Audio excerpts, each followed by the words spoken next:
Welcome back, Little Tony!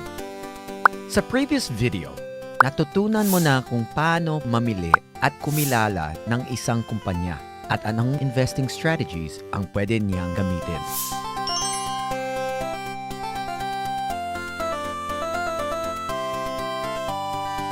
Isa pang importanteng skill sa pag-invest sa stocks ay yung marunong ka mamili kung saang presyo ka bibili.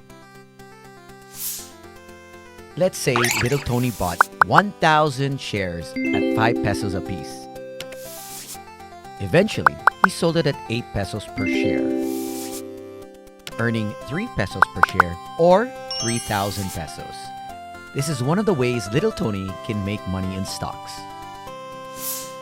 Just like an ordinary market, stock prices are moving every day because of supply and demand. With the stock market though, price movements tend to be a lot more volatile. What moves the prices of stocks?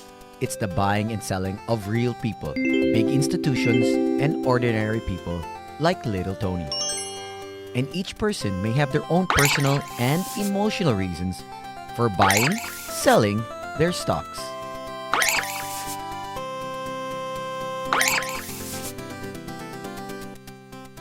Kagaya ng ordinaryong market, kapag bibili ka, gugustuhin mong bumili sa mas mababang presyo. Kapag seller ka naman, gustuhin mong ibenta ng mas mataas para kumita ka ng malaki. It's the same for buying and selling of stocks. The movement of prices depends on which side is stronger. Imagine we have two groups. Yung isa buyers, yung isa sellers. If the buying pressure is stronger, buyers tend to buy up the stock. This means they're buying the stock at the price the sellers want, so the stock's price tends to go up. This usually happens when there's good news about the company. The economy is doing well, and people believe they can still sell it for higher.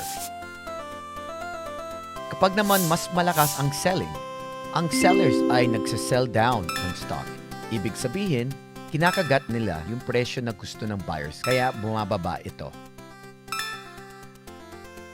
This happens when investors of stock want to cash out their earnings. There's bad news about the company or something bad's happening with the economy. Itong palitan ng stocks ay nangyari sa araw-araw na bukas ang stock market. Better keep that in mind as we now move to part 2.